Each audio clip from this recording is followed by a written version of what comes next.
Saudara, hari ini kita disuguhi perdebatan panas di persidangan kasus Haris Fathia yang menghadirkan Menko Marves sebagai saksi. Kita akan ulas kesaksian Luhut di persidangan bersama penasehat hukum Luhut Binsar Panjaitan, Pak Junifer Girsang. Pak Junifer, apa kabar? Iya, selamat sore Mbak Lipi, salam sehat selalu. Ya, Pak, catatan Anda soal sidang hari ini, Pak?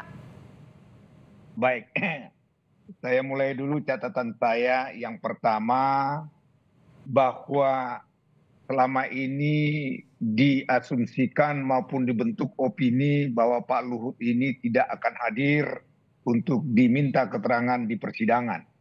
Hari ini kami buktikan tidak ada melaksanakan tugas negara. Sidang jam 10, beliau hadir dan tiba di pengadilan 8.30. Itulah patuhnya beliau terhadap aturan dan ketentuan hukum. Oke. Dan kemudian yang kedua, di dalam persidangan tadi cukup menarik. Yang pertama, bahwa antusias masyarakat mengikuti persidangan ini begitu tinggi. Iya. Ya, dengan demikian tadi masuk ke ruangan sidang pun Pak Luhut itu agak sulit. Ya, agak sulit. Demikian juga tadi persidangannya itu suasananya juga menurut saya dari rekan-rekan pengacara dari tempatnya Haris Haris itu saya kira segala mohon maaf kepada rekan-rekan pengacara, sebaiknya tidak melakukan suatu tindakan-tindakan yang tidak menghormati pengadilan, berteriak-teriak, berdiri, ini kurang baik. Dan kemudian substansi materinya, bahwa di dalam persidangan ada 3 delik. Ada 3 perbuatan yang diminta pertanggungjawaban kepada Haris dan kemudian Fathia. Yang pertama, yang menurut kita dan Pak Luhut, pernyataan itu adalah ada Lord Luhut di balik relasi. Ya, itu yang membuat Pak Luhut tadi terlihat emosi ya. Satu. Yang kedua dikatakan bahwa Pak Luhut itu ada bermain dalam pertambangan. Yang kemudian yang ketiga dibuat kesimpulan bahwa saksi-saksi yang ada di daerah pertambangan, kemudian purnawirawan TNI yang mengambil keuntungan untuk mendapatkan konsesi eksploitasi gunung emas adalah merupakan penjahat. Ini ketiga delik ini sudah disampaikan oleh klien kami bahwa itu tidak benar sama sekali. Yang pertama dijelaskan begini, bagaimana saya dikatakan bahwa relasi ekonomi operasi militer sementara saya ini tidak aktif lagi. Ya, sudah 20 tahun saya sudah pensiun dan tidak mungkin. Apakah ada bukti bahwa saya menggerakkan ataupun ada di balik relasi keadaan-keadaan pengerahan TNI ataupun ekonomi di sana? Itu satu. Yang kedua, masalah bermain tambang. Beliau katakan, saya tidak ada punya konsesi dan tidak ada IUP di Papua. Nah, ini kan izin saya potong ya. Ini kan soal yang tadi kemudian korelasinya disebut penjahat. Tapi kan Pak Luhut ketika ditanya tidak bisa menjelaskan kapan Haris dan juga Fathia sebut Pak Luhut itu penjahat, Pak Junifer. Ada. Jadi itu tadi dikatakan kalau ditanya alur di podcast tentu beliau lupa dong. Ya, di alurnya mana bisa kita ingat. Tetapi itu ada di podcast. Nanti ada saksi yang menganalisa, ada tim yang menganalisa, dan itu nanti akan disampaikan, dia akan diperiksa. Kata penjahat itu memang ada. Memang ada ya? Nah, sekarang pertanyaan saya selanjutnya nih Pak Junifer, yang juga menarik itu kan soal pernyataan Pak Luhut ketika Pak Haris disebut meminta saham. Koreksi saya kalau salah ya Pak. Yang kemudian dinyatakan begitu tadi di persidangan. Memang sebetulnya ada saham apa yang diminta? Baik, terima kasih Mbak Livi. Ini juga menarik. Akhirnya kita bisa mengambil suatu kesimpulan. Pertama, ya, Pak Luhut ini dengan Haris Azhar ini hubungannya selama ini baik. Ya. Komunikasi baik. Kemudian Pak Luhut juga sering membantu beliau. Begitu ya, membantu beliau. Lantas sebelum podcast ini ditayangkan, Haris Azhar ini mengajukan proposal meminta saham Freeport. Untuk dirinya atau untuk masyarakat adat seperti yang disampaikan Pak Haris? Menurut dia sebagai kuasa hukum, ini kuasa hukum nih. Kuasa hukum untuk kepentingan masyarakat. Ya. Begitu ya. Lantas proposal ini dipelajari, ternyata dipelajari sekian lama, ya diajukan proposal nggak nyampe 1 bulan, bulan berikutnya tiba-tiba terbit podcast. Disinilah Pak Luhut bingung, ada apa nih Haris? Tapi proposal itu apakah mencantumkan keuntungan pribadi untuk Haris Azhar, Pak Junifer? Ya tidak, tetapi itu kan diajukan peminta saham. Pak Junifer, izin saya potong dulu Pak Junifer. Ini saya mau menjelaskan dan juga memutarkan pernyataan dari Pak Haris yang menyatakan ini sebetulnya adalah bagian untuk masyarakat adat. Saya izin putarkan dulu ya Pak Junifer ya. Silakan, silakan. Saya minta saham. Saya sebetulnya keberatan. Bahkan semenjak ini karena dipasang live, HP saya banyak dapat serangan orang ngeledekin saya nggak tahu kenal siapa. Tapi intinya begini, Pak Ketua Majelis Hakim. Waktu saya menghubungi Pak Luhut Binsar Panjaitan, saksi kita sore ini, itu jam 5 pagi kalau nggak salah. Saya telepon Bapak. Jam 5 pagi, saya minta waktu karena saya sebagai kuasa hukum masyarakat adat yang nama organisasinya yayasannya Sinwarok, orang-orang di Amungme, yang tadi Pak Luhut bilang, saudara saksi bilang betul. Itu yang hidup di sekitar wilayah lokasi tambang Freeport. Kenapa saya hubungi Pak saudara saksi waktu itu? Karena saudara saksi adalah Menko Marves yang kurang lebih setelah saya pelajari bertanggung jawab. Ya, tanggapan Anda Pak Junifer? Ya, ini kan pernyataan dari beliau, tapi simpel logikanya gampang. Ya. Ya. Pertama begini ya, saya mau sampaikan, ini diskusi kita dan analisa kita dengan jaksa. Hubungan mereka ini kan baik. Yes. Komunikasi baik. Ya toh, baik. Siapa Pak Luhut dia tahu. Dia tahu. Tiba-tiba ada podcast ini memfitnah, menyudutkan nama baik Pak Luhut. Jadi pertanyaan ini ada apa? Pertanyaannya kan juga ini ada apa sih? Jadi Pak Luhut juga bingung. Makanya pada saat itu Pak Luhut minta kepada saya, ya toh, Pak Junifer, tolong kirim somasi bahwa dia itu salah informasi dan dia minta maaf ketemu dengan saya. Ya, karena ada hubungan baik ini. Tapi justru bukankah kalau hubungan baik kenapa harus dibawa ke ranah hukum? Kenapa nggak ditelepon atau di WhatsApp aja Pak Haris untuk datang ke rumah? Tunggu dulu.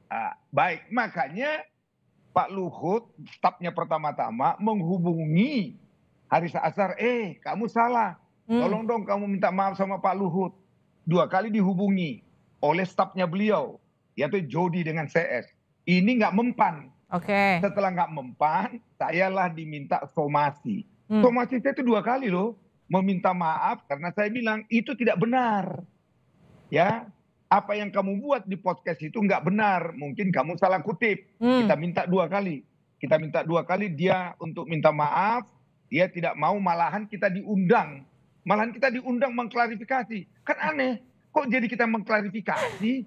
Yang membuat fitnah pencemaran, kan ini lucu. Nah lantas, ini sudah 4 ini ya. Yang kelima, sewaktu mediasi, kita hadir 2 kali. Dia nggak datang. Akhirnya Pak Luhut bilang, harus saya dihargai. Harus patuh kepada hukum. Kita proses karena tidak ada kebal hukum terhadap orang. Dan ingat, Junifer dia bilang, tidak ada kebenaran absolut kepada setiap orang, harus kebenarannya itu bertanggung jawab. Inilah kami membuat laporan. Inilah kami membuat laporan. Pak Junifer, tadi dari kan, analisa. Tadi kan di persidangan juga kita bisa lihat sama-sama ya, ketika hakim meminta mereka berjabat tangan, itu terjadi, kemudian suasananya sudah jauh lebih cair. Ini apa respon Pak Luhut pasca persidangan? Ya, saya juga senang tadi lihat itu. Saya kirain setulusnya beliau minta maaf bahwa podcastnya itu nggak benar. Itu harapan kita sebetulnya. Ternyata bersayap lagi pernyataannya di belakang. Kalau saya secara pribadi salah tetapi minta maaf, tetapi bahwa ini tujuan saya adalah ini kan berarti pernyataan apa yang disampaikan di podcast itu benar, menurut dia benar toh. Jadi artinya ketulusan itu tidak ada.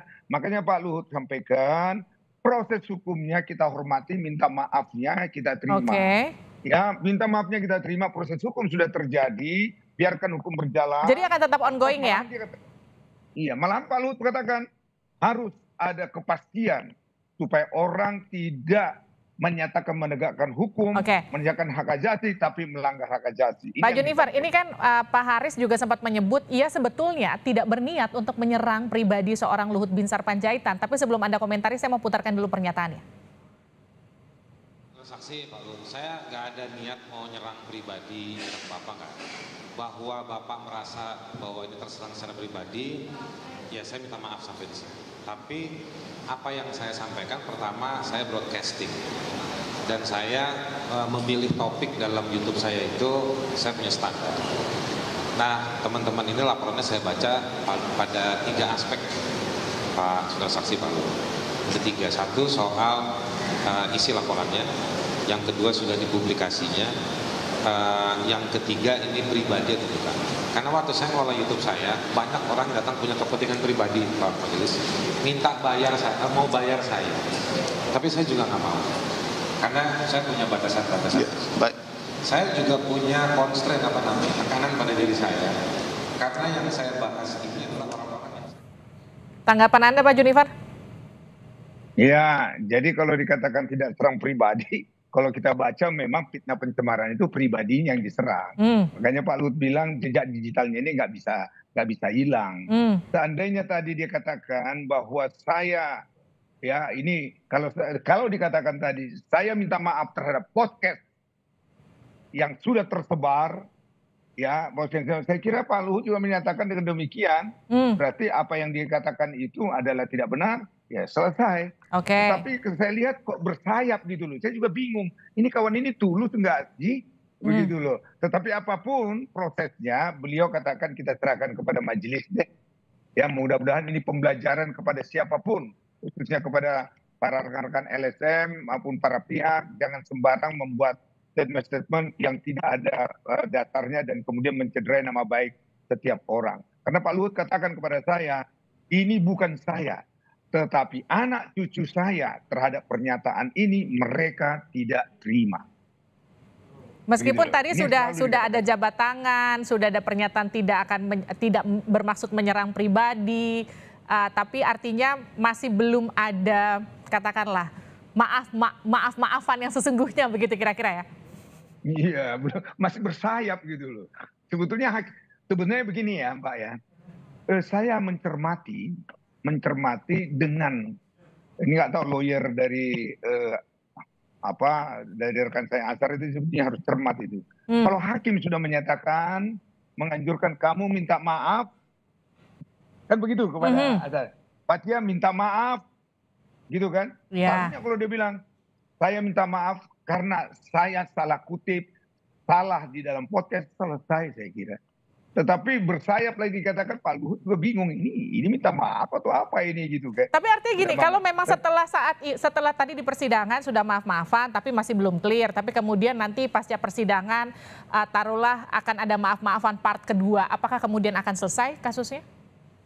Ya tentu itu bisa meringankan beliau dan tentu dengan demikian saya kira Pak Luhut juga menerima sebagaimana dari awal.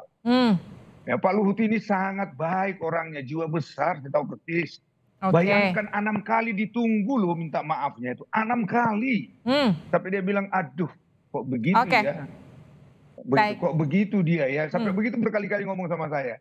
Begitu, kok bisa begitu dia ya, baik saya sama dia, sering bantu dia. Kok saya diserang pribadi ya. Ya. Nah kalau sekarang dia minta maaf setelah rame dan kemudian memfitnah ini, saya kira nanti hakim yang menilai, mudah-mudahan pertimbangkan dia sudah minta maaf gitu ya. Baik, terima kasih Pak Junifer Girsang telah bergabung bersama kami di Sapa Indonesia Malam. Terima kasih. Sehat-sehat Pak. Iya, salam sehat juga.